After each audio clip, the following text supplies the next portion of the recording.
Bismillahirrahmanirrahim. Assalamualaikum warahmatullahi wabarakatuh. Alhamdulillah, puji syukur kehadiran Allah Subhanahu wa taala yang sampai hari ini bisa memberikan kita nikmat sehingga kita bisa menjalankan aktivitas kita sehari-hari.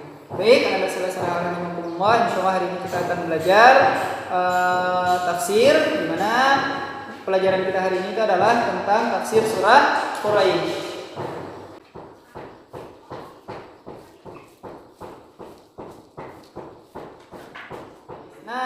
Surah Quraisy ini merupakan surah ke-106 di dalam Al-Quran. Nah, surah ini terdiri dari 4 ayat.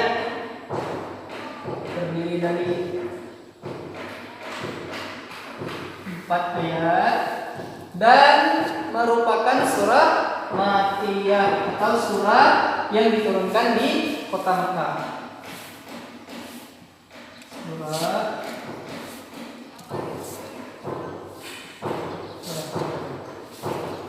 Nah, surah ini merupakan surah ke-29 yang turun kepada Rasulullah SAW, yakni setelah surah At-Tin dan sebelum surah Al-Qari'ah.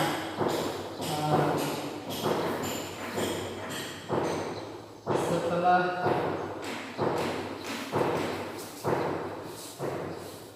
At-Tin dan sebelum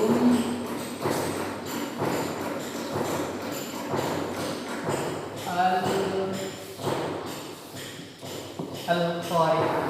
Nah, jadi dinamakan surah Quraisy yaitu diambil daripada ayat pertama daripada surah ini, yaitu Li'ilafi Quraisy. Nah, disitulah diambil nama daripada surah ini.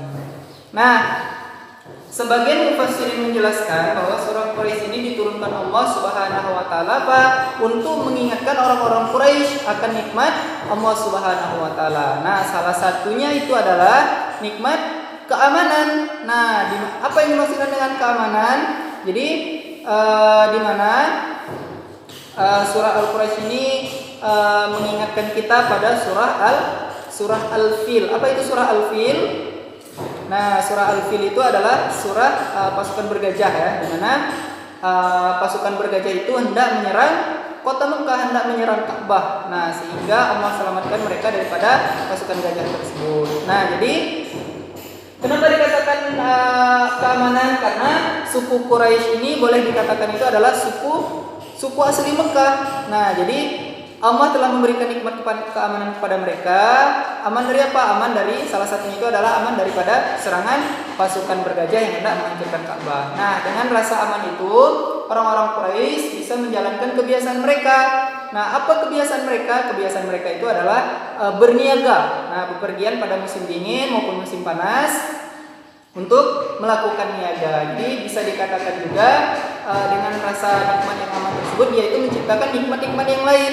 Apa nikmat yang lain itu? Nikmat perniagaan. Jadi suku Quraisy ini terkenal dengan suku yang boleh dikatakan itu suku yang sangat kuat gitu kan. Jadi apa? Rasulullah berasal dari suku Quraisy juga. Jadi kebanyakan para anbiya itu berasal daripada suku Quraisy. Suku yang kalau misalkan disebutkan oleh suku Quraisy, misalkan ada kan zaman dulu tuh ada misalkan seperti orang yang sering merampok gitu kan, yang merampok para pedagang. Nah, apabila dikatakan oleh orang itu bahwa yang akan lewat ini adalah kabilah suku Quraisy, maka itu bisa mengurungkan niat para perampok tersebut. Nah, kenapa? Karena dia ini dibilang suku yang kuat dan tangguh gitu ya. Nah, itu adalah sedikit gambaran terkait surah Quraisy, itu menjelaskan tentang suku Quraisy yang telah diberikan nikmat yang sangat banyak sekali oleh Allah Subhanahu wa taala. Nah, apa isi daripada surah Quraisy? Nah, insya Allah akan kita pelajari hari ini.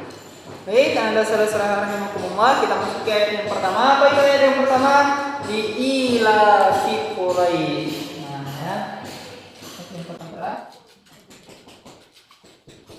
Li'ilafi Quraisy. Li'ilafi Quraisy. Baik, kita terjemahkan daripada arti dari ayat pertama ini. Li'ilaf. Nah, asal katanya itu adalah ilaf. Nah, ilaf itu adalah kebiasaan. Nah, sedangkan lam di awal ini, li ini artinya dia itu memiliki makna ta'jub. Makna makna takjub arti sebenarnya itu adalah untuk ataupun karena. Bisa diartikan karena, bisa diartikan untuk. Nah, tetapi ini menunjukkan situasi menunjukkan makna takjub gitu. Nah, makna takjub itu ketika disebutkan di ilah tersebut berarti karena kalau ilah ini artinya adalah kebiasaan, berarti karena kebiasaan ataupun untuk kebiasaan Quraisy ini adalah suku Quraisy, orang-orang Quraisy. Nah, kenapa dikatakan memiliki makna takjub? Karena ketika disebutkan nama Quraisy maka orang itu akan terngiang-ngiang. Nah, terngiang-ngiang dan takjub akan Quraisy tersebut. Nah, kita artikan ya. Ini artinya adalah kebiasaan. Quraisy ini adalah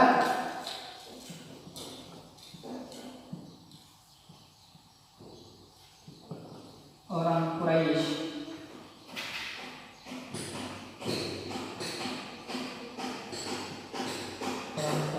Nah, kenapa pada ayat pertama ini menunjukkan karena ataupun karena kebiasaan orang-orang Quraisy atau untuk kebiasaan orang-orang Quraisy. Nah, di ilafi Quraisy.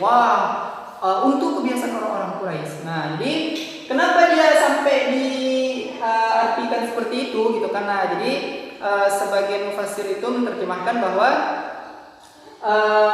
ini tuh memiliki makna takjub terhadap suku Quraisy. Kenapa dikatakan demikian? Karena suku Quraisy ini adalah suku yang seperti saya jelaskan di awal tadi, suku yang sangat kuat sekali. Jadi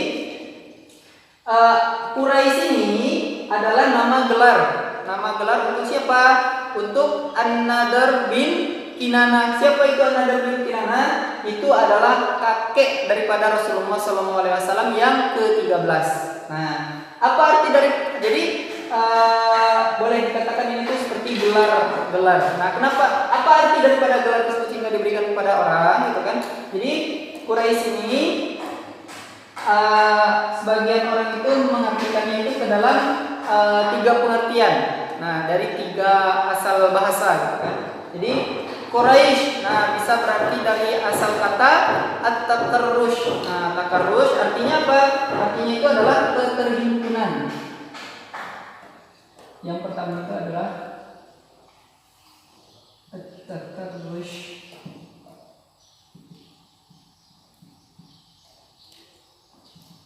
Takarrush artinya itu adalah keterhimpunan.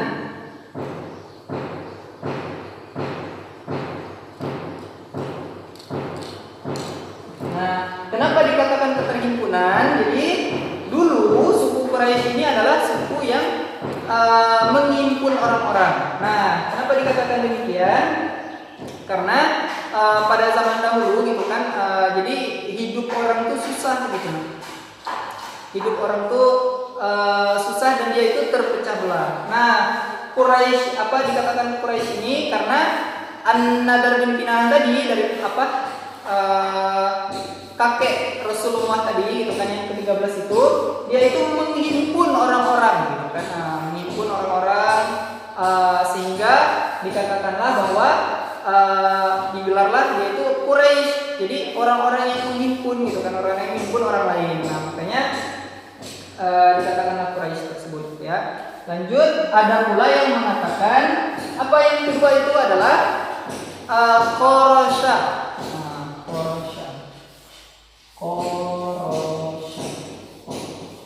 Apa lagi arti Qurasy itu? Nah, arti Qurasy itu adalah berusaha ataupun mencari. Berusaha atau mencari. Nah, kenapa dikatakan demikian? Karena suku Quraisy ini dulu itu adalah orang-orang yang berusaha, seperti kakek Rasulullah SAW itu dia itu berusaha mencari apa? Mencari kayak orang-orang yang susah gitu kan, orang-orang yang membutuhkan bantuan dia cari sehingga dibantunya orang itu gitu kan. Nah, saking baiknya gitu kan dia itu mencari orang-orang yang susah untuk diberi bantuan. Nah, ini juga bisa diartikan itu adalah orang yang gigih, pedagang yang gigih. Nah, bisa dikatakan itu pedagang yang gigih yang terus berusaha untuk mencari, gitu kan? Nah, itu. Selanjutnya ada yang ketiga. Itu bisa juga diartikan kirshun. Nah, ini mengenal syukur Rasulullah SAW ya. Jadi ada yang mengatakan kirshun. Apa arti kirshun? Kirshun itu artinya adalah ikan hiu. Nah, kenapa dikatakan ikan hiu? Nah, kita tahu sendirilah sehingga dia itu digelar ikan hiu itu kenapa? Karena ikan hiu itu merupakan ikan yang tangguh, penguasa lautan. Nah, makanya digelarkanlah seperti itu, gitu kan? Artinya orang yang tangguh, orang yang kuat, gitu kan? Dan intinya itu tangguh, kuat dan memiliki kekuasaan, gitu kan? Berkuasa lah ibaratnya itu atas yang lainnya. Nah, itu adalah maksud daripada Quraisy itu. Ini adalah ayat yang pertama. Nah, sekarang kita masuki ayat yang kedua. Nah, ila fi Quraisy, ayat yang kedua itu berbunyi ila fihim rihlatasyita was sayf.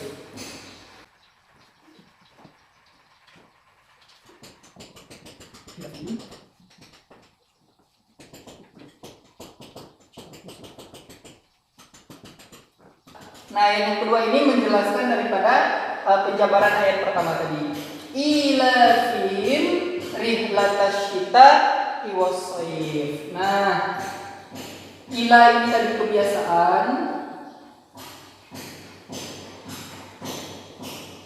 Nah, kalau ayat pertama tadi menjelaskan karena kebiasaan. Nah, kebiasaan apa aja? Itu dijelaskan di ayat yang kedua. Ila fihim ini kebiasaan mereka. Jadi him ini adalah domir daripada hum ya, huwa, huma, hum, dia, hum ini artinya mereka. Rihlatan. Nah, rihlatan ini rihlah. Nah, apa itu rihlah? Rihlah itu adalah bepergian. Nah, kalau kita kan sering tuh rihlah aja kan, rihlah kita ke sana, gitu kan. Ya, artinya itu jalan-jalan ataupun bepergian.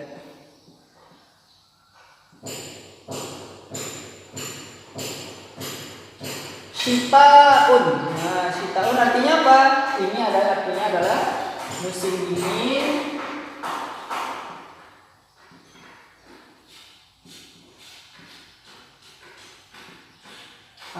Wasayif wal midan. Soif ini adalah musim panas.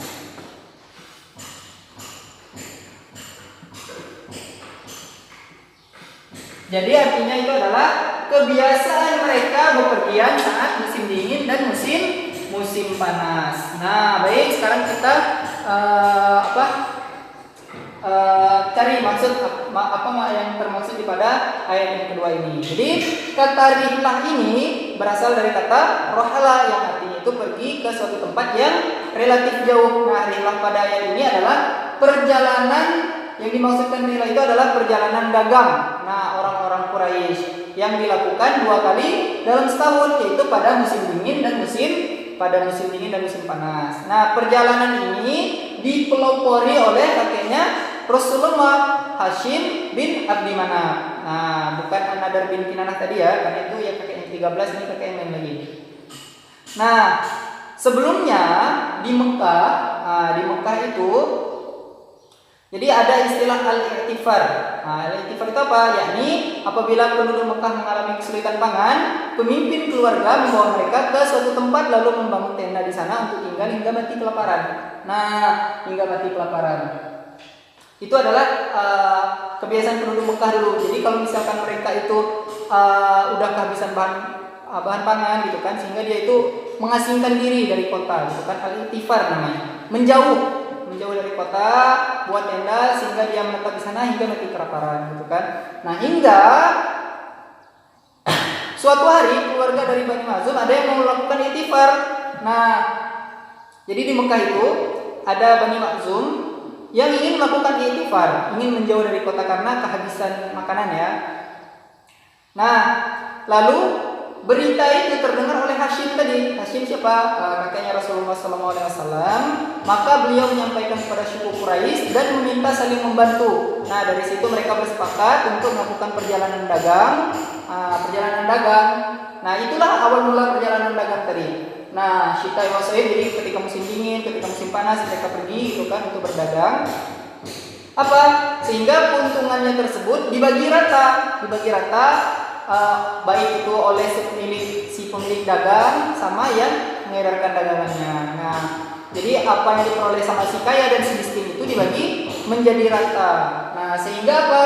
Sehingga tidak ada lagi orang yang miskin gitu kan. Jadi orang yang miskin itu diajak diikutkan berdagang gitu kan, sehingga hasil dagang tersebut dibagi rata. Baik si yang kaya ataupun si miskin itu dibagi rata gitu kan, baik si pemodal ataupun yang berdagang itu dibagi sama, sehingga tradisi al-iktifar tadi bisa dihilangkan atau diminimalisir gitu kan. Nah, sehingga karena sifat itulah gitu kan, sifat yang dermawan lah, kalau dikatakan dermawan itulah, dia itu dipuji oleh Allah Subhanahu wa taala di dalam surah Quraisy ini. Nah, itu dari arti maksud daripada ayat yang kedua. Oke, sekarang kita masuki ayat yang ketiga. Nah, baik, Anda selesai rahimakumullah, kita lanjutkan ayat yang ketiga.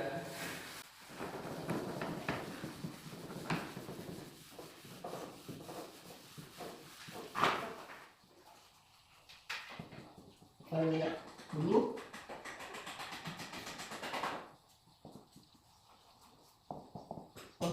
Falyabudu rabb hadzal bait, maka hendaklah mereka itu menyembah Tuhan rumah ini. Tuhan rumah ini. Nah, apa maksudnya? Sama aku jelaskan ya. Jadi ayat ketiga ini berbunyi falyabudu rabb hadzal bait, maka hendaklah mereka menyembah. Mereka yang dimaksud itu siapa? Mereka ini adalah suku Quraisy tadi. Nah, setelah diberikan nikmat oleh Allah Subhanahu wa taala yang sangat besar gitu kan, keamanan, rezeki yang banyak gitu kan, perniagaan dan lain sebagainya, atas itu semua maka hendaklah mereka menyembah Tuhan hadzal bait, Tuhan daripada rumah ini. Apa yang dimaksudkan dengan rumah ini? Rumah ini itu yang dimaksudkan itu adalah Ka'bah, Makkah ya, Makkah. Rumah ini itu Baitullah. Antum tahu Baitullah di mana? Itu adalah rumah Allah Subhanahu wa taala. Jadi yang dimaksudkan di sini itu adalah Ka'bah. Nah, yakni hendaklah mereka, maksudnya apa? Ya, hendaklah mereka tadi, bangsa-bangsa Quraisy tadi mengesahkan Allah Subhanahu wa taala dalam menyembahnya. Dialah yang telah menjadikan bagi orang-orang, bagi mereka tadi gitu kan, bagi suku Quraisy tadi gitu kan, menyediakan bagi mereka itu kota yang suci, lagi aman, serta diberi limpahan rezeki yang sangat luar biasa sekali. Maka hendaklah mereka itu menyembah Allah Subhanahu wa taala. Nah, itu arti daripada ayat yang ketiga. Baik, Anda saudara rahimahullah, kita lanjutkan ke ayat berikutnya, yaitu ayat yang keempat. Lagi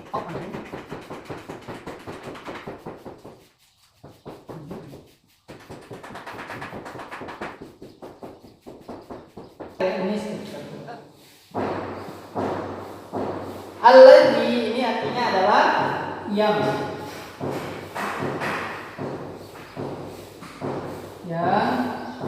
at'amahum. At'amahum ini asal katanya to'am ya, to'am itu makanan, to'am yat'amu. Nah, sehingga ini itu dijadikan fi'il yang lain, itu at'ama yut'imu. Artinya itu adalah kalau misalkan to'ama yat'amu tadi makan, at'ama yut'imu itu adalah memberi makan. At'amahum ini adalah fi'lun nadi, fi'lun yang telah lampau. At'amahum ini adalah dhamir mereka, dhamir hum ya, dhamir untuk mereka.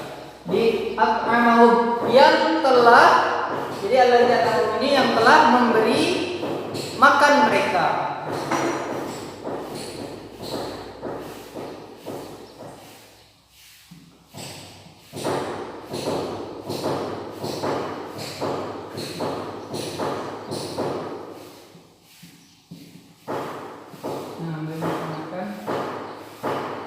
Min ini artinya dari ju'in. Ju'in ini adalah rasa lapar.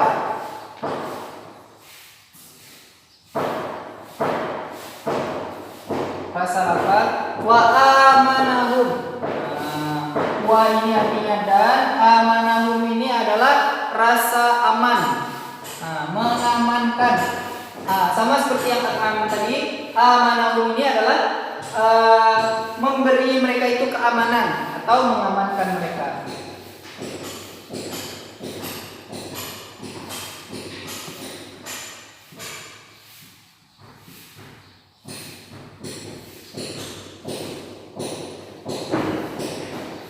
Rasa aman ataupun keamanan. Min itu sama artinya dari, khauf ini adalah ketakutan.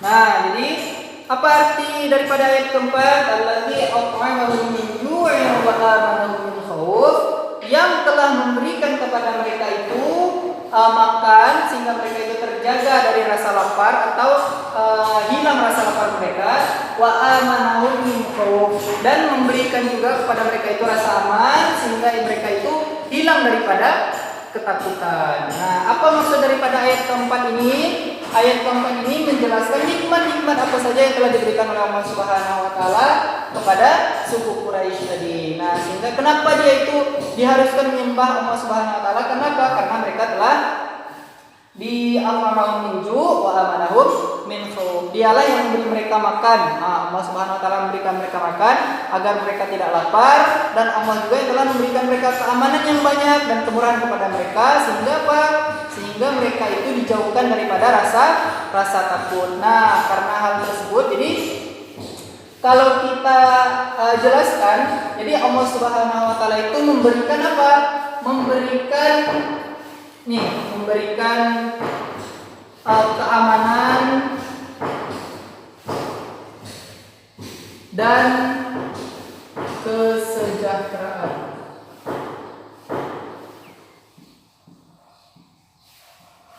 Kesejahteraan ekonomi ya. Memberikan keamanan dan kesejahteraan ekonomi kepada suku Quraisy tadi. Nah, maka atas nikmat-nikmat yang telah Allah berikan tersebut, maka Allah itu memerintahkan kepada mereka hendaklah mereka itu menyembah Allah Subhanahu wa taala. Nah, sehingga Allah Subhanahu wa taala itu tidak memberikan musibah kepada mereka. Dan hal itu gitu kan diberikan oleh Allah Subhanahu wa taala. Kenapa? Karena ayat pertama tadi, ayat Rabb hadzal bait. Tuhan, ayat 2 ya, Tuhan daripada rumah ini, karena suku Quraisy itu menempati kota yang disucikan oleh Allah Subhanahu wa taala, itu Baitullah. Nah, wallahu a'lam bishawab, itu adalah tafsir daripada surah Quraisy. Semoga kita bisa mengambil manfaat, bisa mengambil pelajaran yang baik daripada surah Quraisy ini. Artinya apa?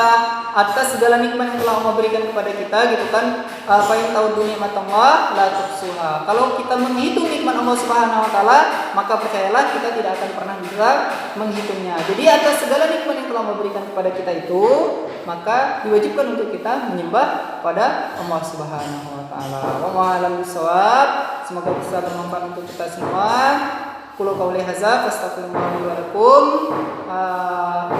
Assalamualaikum warahmatullahi wabarakatuh.